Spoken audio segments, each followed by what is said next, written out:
A few days ago, we started this Aquariums for Beginners video series, where in the first video we talked about the main components that you need in the tank, and in the last video we talked about the main differences between glass and acrylic tanks, as well as the pros and cons of each.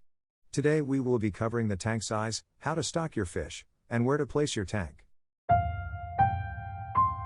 Of course, you want now to go ahead and buy your tank, but I am sorry to tell you this, but this is the complete wrong step at this point. Before choosing to buy which tank, you need to decide first which fish you want to have. Are they small fish or big ones? Do they need to eat a lot or not? Are you going to have one type of fish, or planning to have a community tank with more than one species? All these questions are very important before deciding on which tank to buy, because based on the answers you can easily decide on the tank size or volume, and its shape as well. Okay, let me help you out here. If you want to have a small to medium group of tiny nanofish, some shrimp or both nanofish and shrimp, that won't eat a lot, and accordingly won't produce a lot of wastes, then a small nano tank is good for you, and the tank shape won't matter a lot.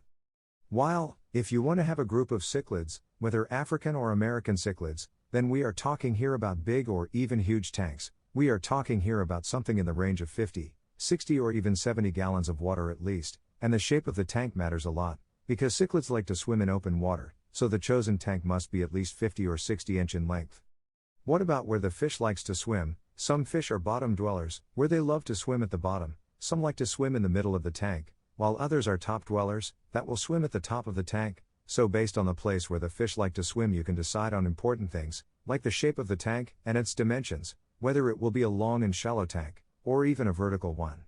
So, in short, knowing the fish you want to keep, and doing some online research about their eating habits, and where they like to swim is a must in my opinion before buying the tank. Once you finish this step, then you are ready to go ahead and buy your tank. One rule that you need to take into consideration whether you will be buying a ready-made tank, or will ask someone to customize a tank for your needs, or even create it yourself. The rule goes as follows: bigger tanks that will hold a bigger volume of water requires thicker glass or acrylic panels to stand the water pressure, while smaller tanks with smaller volume of water can have thinner panels.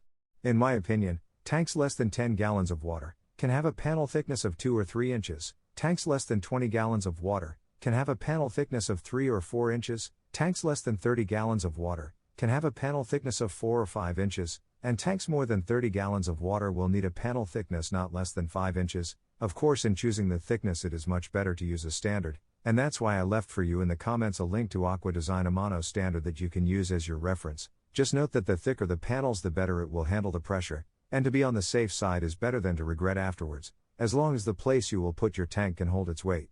And, one other thing that I need to remind you about, fish bowl are not tanks, and you should not keep any fish in a bowl because of so many reasons which I believe will need its dedicated video.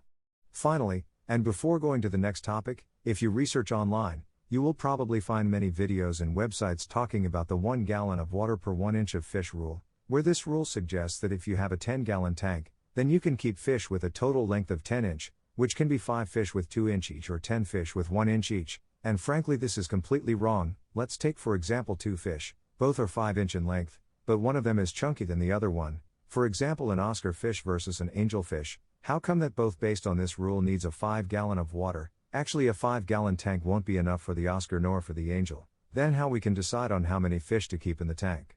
To answer this question, just ask yourself whether the fish will be happy swimming and living in this tank, noting that the fish is doing everything within the same volume. It eats, swims, sleeps and even goes to the toilet, so this volume needs to be big enough to stand all the activities that the fish will be doing in a healthy way. So in my opinion it is a matter of logic rather than specific equations, formulas or rules, but to make this easier for you, especially if you don't have experience in keeping or breeding fish, I will list for you a few tips. The surface area of the tank needs to be as big as you can, because the bigger the surface area, the faster and better gas exchanges or surface agitation happens, which we need to exchange oxygen with the water, and carbon dioxide in case you are going to have a planted tank. The fish needs to be able to swim, and feed easily, and freely, without feeling that the tank is overcrowded and that the fish are colliding with each other. The tank should be big enough to have some hiding places, to prevent aggression between the different fish, and to enable the weak ones to find hiding places. The bigger the tank, the easier you will be able to maintain and clean. Monster fish, that tends to grow very big, needs big tanks. Golden fish, needs big tanks, as they eat a lot, and produces a lot of wastes. Koi fish, needs to be kept in ponds, or very huge tanks. As they grow very huge, then don't consider getting a koi fish or a group of kois if you intend to keep them in a traditional tank. When deciding on the tank size, consider the adult size of the fish. If you are buying them while they are still small fries or juveniles, then take into consideration that they will eat and grow in size very fast, so knowing their adult size is very important. Fish is a pet, and not a piece of your home decoration. As a pet it needs to thrive and be happy in a healthy environment, and in short, we are trying to replicate the fish environment in the best way we can. And since fish live in rivers, lakes, seas and oceans in nature, then we need to replicate this, and replicating this doesn't happen if we plan to overcrowd the tank with many fish. This leads us to answer one very basic question. As a beginner in the hobby, which tank size should I use? Should I use a big tank, or a smaller one? The answer would be, you need to buy the biggest tank that you can afford. As a beginner, the bigger the better, and easier for you in almost everything. This is mainly because small tanks tend to become dirty faster than bigger tanks, which will require more cleaning and maintenance with higher frequency than big tanks. Here you go, some examples of how many fish to keep in specific tank sizes. For a 5-gallon tank, I will keep some shrimp, with a few nano fish like mosquito rospra. For a 10-gallon tank, I will keep a livebearers colony, of 1 or 2 males plus 3 to 5 females.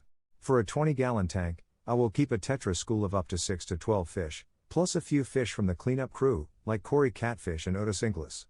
One final step, before buying your tank, is to plan where to place it, and on top of what. This would be important of course, because if you bought a tank without planning where to place it, then you will end up with a tank placed on the ground with no place to keep, which is a complete disappointment. The tank needs to be placed on top of something that can withstand its weight. Light pieces of furniture are not made to withstand the huge weight of the tank. You need to carefully pick on top of what you are going to place your tank. This needs to be a heavy piece of furniture, made of hardwood, or a metal stand that was made specially for the tank. The floor itself needs to be hard enough to withstand the tank weight. Especially if you are going to have big or huge tanks, you will need to be very careful with floors made of wood, with no metal or concrete support beams, noting of course that the tank weight is the weight of the glass or acrylic panels, the top hood or cover, the weight of the gravel or substrate used, the weight of the hardscape whether wood, stones or rocks, and of course we don't want to forget the water weight as well.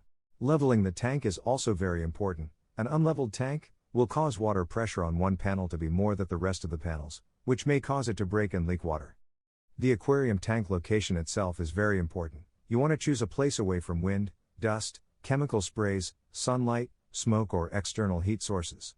The location needs to have some nearby power outlets to be able to power the tank light, air pump, filter and heater. You will also need it to be near a water source, in case you are going to manually change water. The location needs to be in an area which you and your family use on daily basis, so that fish gets familiar with humans and don't become skittish every time someone goes into the room. And finally, the tank needs to be more or less on the same eye level for better viewing of the fish, plants and the other inhabitants of the tank. If you like this video, then please like and subscribe, and leave me in the comments, what are the other topics you want me to cover in the future. In the video description, you can find a link for a checklist that I created for you. This checklist contains the main points you need to check on buying a new tank. Please go ahead and download. Now, if you are in a hurry to start working on your tank, then check these 2 videos about dragonstone, and how to add terrestrial house plants to your tank. I will be making more videos in this series talking about things we add to the tank, whether the needed devices and equipments, or how to decorate the tank, and of course the nitrogen cycle, and the water parameters.